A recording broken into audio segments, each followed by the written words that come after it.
We translate global chaos into instructions for capital. Today, as we always do, we're going to introduce and discuss a crucial topic that will help you succeed in the financial markets, protect yourselves against unpredictable political turbulence, and most likely, probably help you to avoid in the near future any kind of potential problems. First of all, let's start with the fact that all of our work is built exactly on this. We provide information that you can and should earn money from, which is designed to protect you and your loved ones from, let's say, such consequences. So, today we are going to be talking with you about labor. Now, it might seem like I'm going to speak very abstractly right now, but in fact, it's directly about you. It doesn't matter if you live in the United States of America or in Russia. Today we'll give a major forecast regarding labor migration.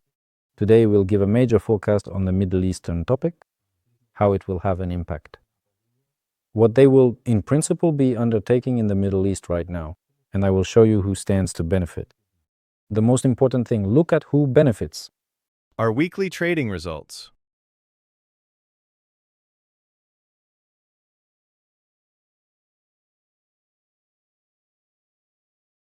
So we are going to approach this topic together, or as we begin to enter into it from afar, I am actually going to ask you two very important and key questions. You can put this on pause and think about it for a moment.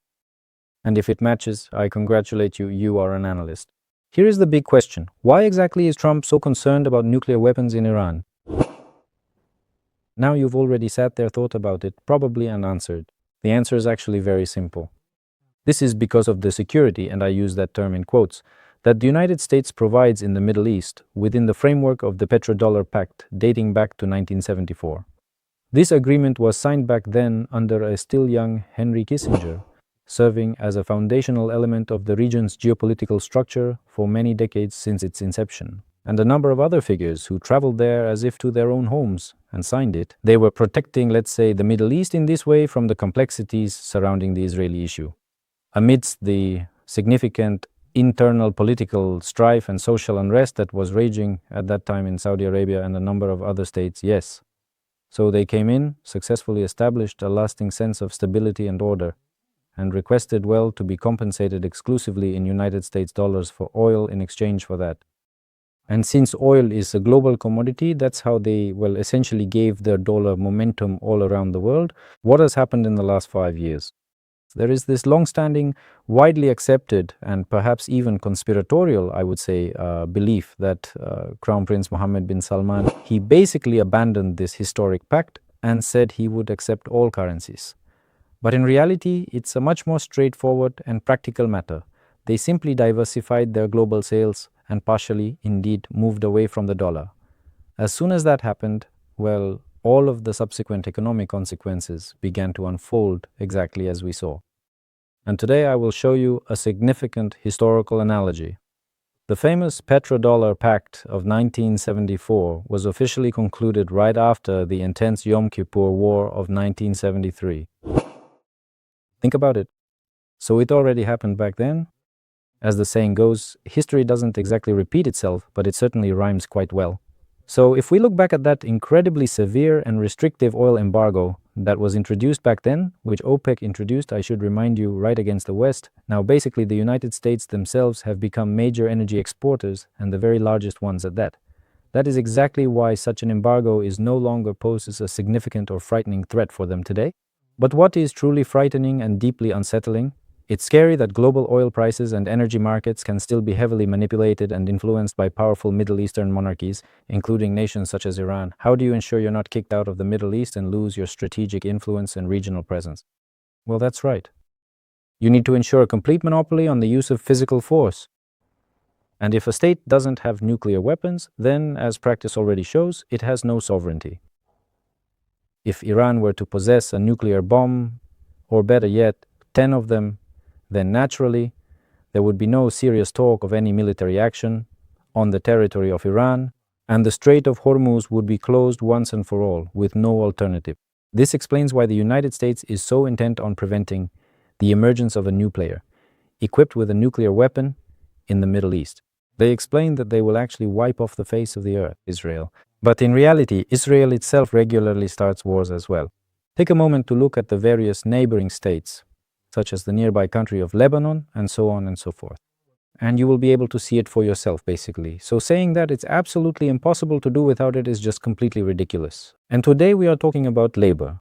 Take a moment to consider how the complex processes of migration and labor will unfold, and why in America, an America that is now possessing its own vast oil reserves, think about it, over the course of, well, the last several decades. 3 to 5 months dragging themselves into such a brutal war when they are exporters themselves. Why do they need the Middle Eastern tap? Well, we've already partially talked about this. It's clear that it's about controlling China, that's one. But what else is it for? It's all very simple. The fact is that actually, dear friends, passing the era of oil is now slowly coming to an end. Now, this significant and rapid increase in oil consumption and so on, it will be less and less every single year back. There is a main reason for this, a very simple one, because renewable and sustainable green energy is really making incredible strides and advancing rapidly. Just look at China and look at other countries that are truly replacing traditional internal combustion engines with new technology. The United States is coming with a new pact. They're coming with a new pact to the Middle East. Why? Because a huge amount of money has accumulated in the Middle East.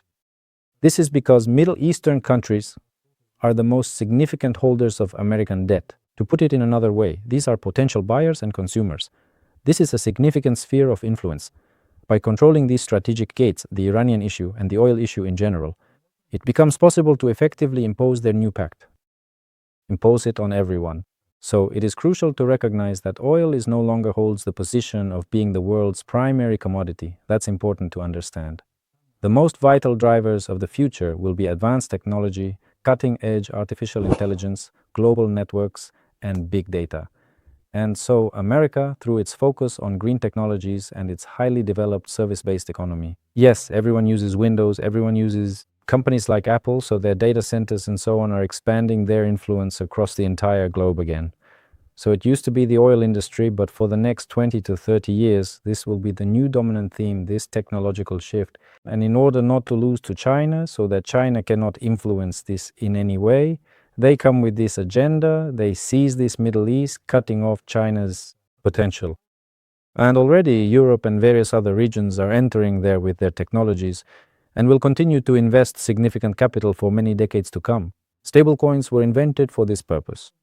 And all of this Clarity Act now, it's all for that. A new hegemony with a distinctly modern twist. A new petrodollar pact.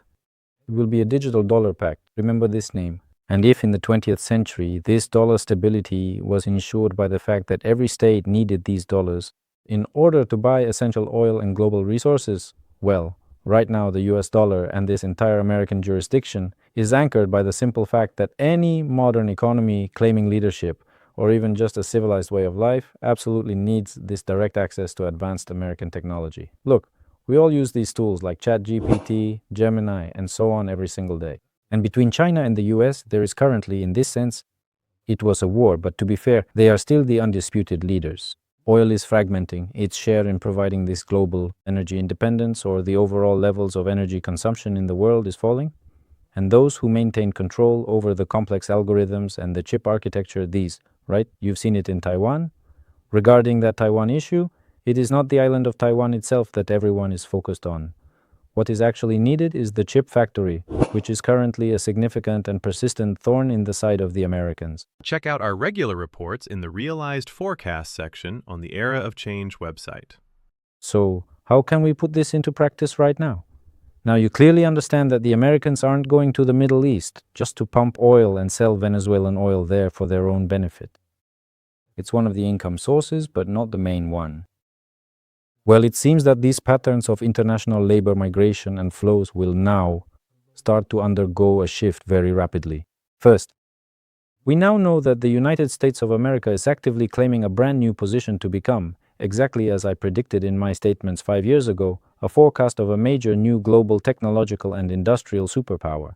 To produce cars themselves again, to resume the manufacturing production of chips and so on. Back then, NVIDIA was just starting out.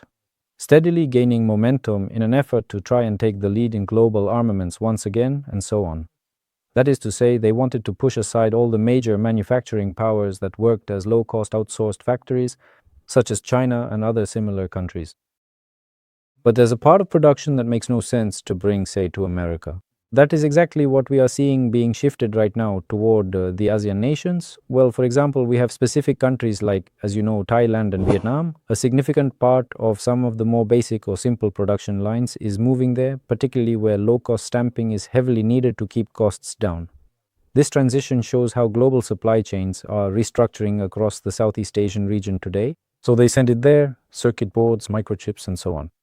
Now they're opening up new factories. All of that is still there. They're trying to push Teslas and everything else over there. For what? To distribute faster, to sell faster. Nothing is changing here. Well, so what is changing? What's changing is the system. In America itself, the very core that sells all these digital technologies and computers to everyone. While they move something cheap and simple to the periphery, things that are easier to distribute worldwide. Plus, there's the struggle with tariffs. Yeah, they're clashing with China right now. So some firms try to open in one country while others look to another, just to avoid those tariffs. Nothing new. Russians know this very well under the name of import substitution, right?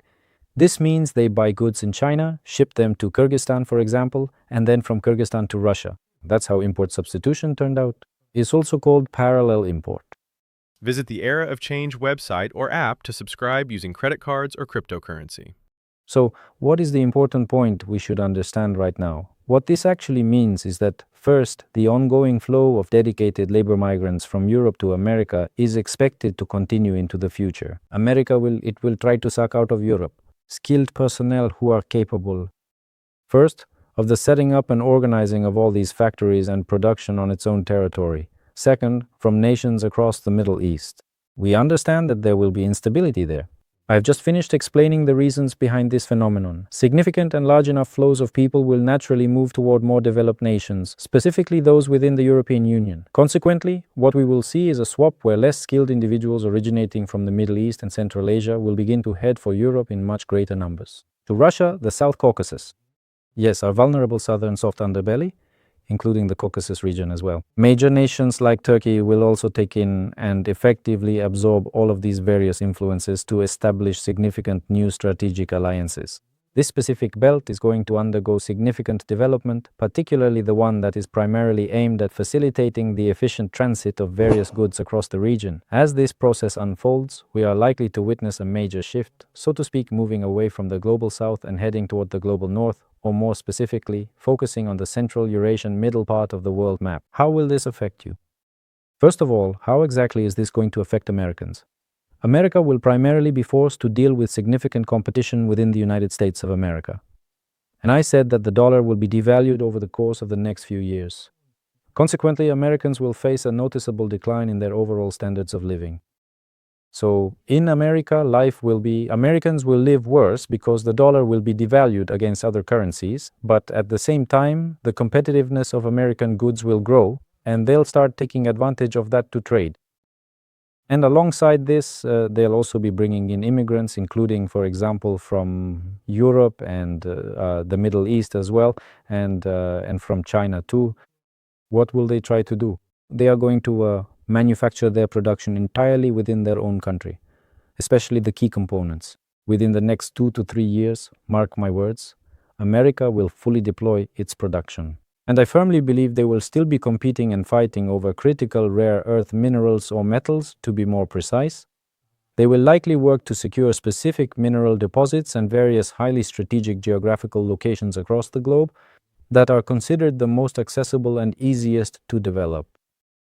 But building plants for their extraction takes quite a long time, but in these 2 to 3 years they'll get them, start development, and likely won't yet reach the full cycle of what's called full production cycle, but nevertheless they'll already be able to do most of the work, and only by the year 2030 or 2032 will they finally succeed, and they'll have a full cycle in place, and most likely then we'll see the first serious reduction in the cost of robotics. That's how it will affect things. I specifically put a lot of emphasis on this now. By 2030 or 2032, every family will likely have at least some kind of robot. If it's a vacuum cleaner, it won't be that stupid round one that can't clean corners. Maybe it'll be a dishwasher robot and so on. In general, maybe humanoid robots will already go mainstream. What's stopping them from being released? First, AI technology is still a bit raw right now. And second, they're a bit expensive. And when countries like the United States finally get access to these highly affordable and advanced technologies, this will naturally, within these next 5 years, in just 5 years, allow cheap robots to be manufactured and mass released even to, so to speak, everyday ordinary citizens in their daily lives. And before that, in another 2 to 3 years, pay attention, I specifically started with labor. These robots will already be deployed in warehouses, retail stores, likely receptions, and many other environments. The potential applications for these machines are vast. In places where highly skilled labor is not strictly required, but precision and a human-like presence are, robots will be integrated everywhere. But we're talking about the labor market, about labor immigration, and what's next? And this is where an interesting thing begins. This incredibly massive and overwhelming overhang of these undocumented immigrants, they will eventually have to be relocated to a different place. Guess where all of this will go? These people will be forced to leave because they'll be losing jobs en masse, some their residence permits, some their citizenship. They'll be returning to their completely destroyed households, let's put it that way. That will be the most heartbreaking and tragic part. Over the next 5 years, in all probability, we are likely to see two very significant waves. The first, a large immigration to build a brave new world. Even qualified people will be heading to the West, including the United States. Second, we are going to see a reverse wave of migration. There's a concept in history, right, of urbanization and deurbanization, and we're actually going to witness both of these waves. And thirdly, we have something very important, which I've mentioned before. The middle class will be gradually eliminated because workers will be in extremely high demand. We have this widely discussed phenomenon of a declining birth rate. Not only this is seen in countries like Russia or various developing nations across the globe, but also increasingly in developed ones, throughout Europe, across the United States, and in general, the birth rate has been hit significantly hard. By what exactly? By what? Well, it's been hit by this urbanization. And when a brand new wave of deurbanization finally begins, we'll see people leaving the crowded cities. It will happen, believe me. People will strive to get back to the land, and people will try to survive on their own once again. And that's where we'll see new baby boomers, as they're called. Yes, we are going to see the arrival of a whole new wave of baby boomers. This will happen much later in the future, because it won't be the millennial generation who will be giving birth, but a new generation that is only just starting to be born into the world right now. It will be after the 30s, after passing their 40s, and even as they move towards the 50s, they are still giving birth to new people who will be the ones entering this brand new world. So what are we going to get? First, to put it very briefly, first unemployment to start with. This is the killing of the middle class. A massive wave of emigration to developed countries in order to carefully construct the new structure of a brand new world.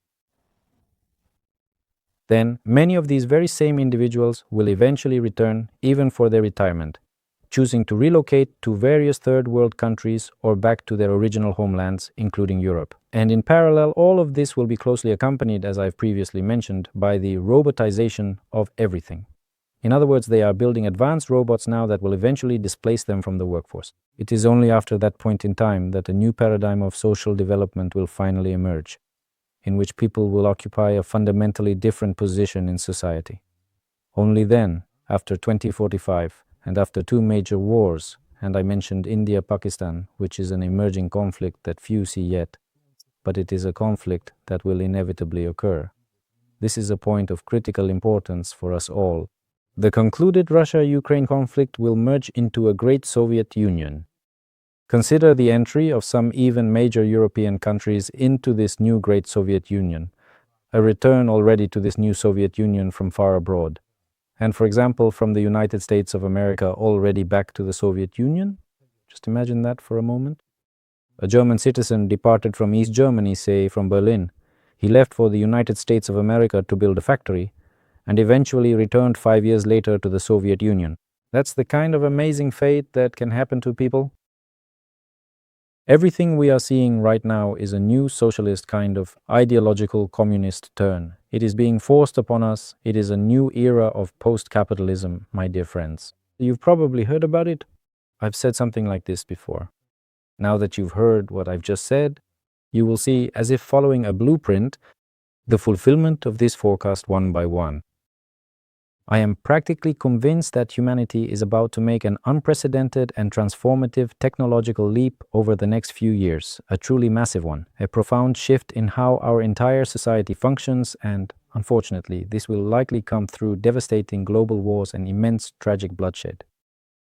It is a matter of deep personal sorrow for me to acknowledge that most of the individuals who are currently watching this video right now, to my very great and sincere regret, and perhaps even including your humble servant here, will unfortunately not live long enough to witness this final, monumental, and profound transformation of all humanity, primarily because we will almost certainly no longer be alive on this earth. But however, it remains a stark reality that most of the people who are part of this current generation, those who were just born, or who, let's say, have the rare opportunity to survive this in some much calmer regions, well, they won't be hit as hard by the major ecological changes that will now take place all over the entire world. These are devastating disasters caused by the ongoing and increasingly severe effects of climate change, which are impacting our planet today. Yes, like now in Europe, they're suddenly surprised by the crazy heat that has arrived. It's broken all world records there in 80 years.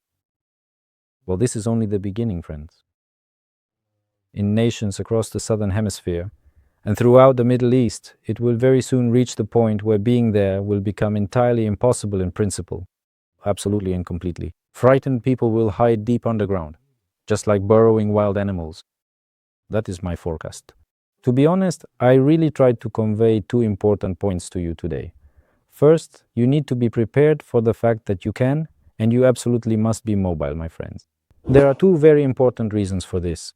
First, these are major environmental changes. You won't be able to stay in one place. You'll either be washed away, shaken by earthquakes, or burned. Second, there are substantial migration flows. The world will be in a state of great turmoil. Large numbers of people will begin to migrate from the south, including, for example, to Russia, the Transcaucasus, and throughout Europe. This movement is likely to trigger a significant surge of, let's say, social intolerance. Anyway, it is important to know that in any case, if you simply stay put like, an entirely rigid and uncompromising individual, you will always be beaten. A flexible twig won't break, but if you're completely rigid and inflexible, you can be quite easily and quickly broken in half. You cannot be dry and brittle. That's the first thing to understand. That is to be mobile. To leave at any moment for any reason. Thinking about changing your job? Go ahead and change it. It's no problem at all. Second, be ready for a change in your standard of living. They say it's a hard fall. You lived in a nice apartment. There were, for example, 5 rooms or 4. Prepare for the fact that you'll have to sell the apartment, live in a 1-room place with 5 people, for example, and survive. Why? Because you will be losing jobs. You will be experiencing financial losses, and you need to be fully prepared for that. Look at your family structure. Third piece of advice. If your support system, for instance, happens to be your wife or your husband, if you act in an inappropriate manner during a challenging situation, maintain a consumerist attitude toward your relationship.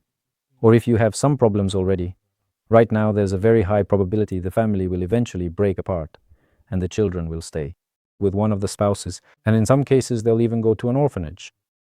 And you really need to fully realize and understand that you must enter this major crisis as a strong, resilient, and unified family.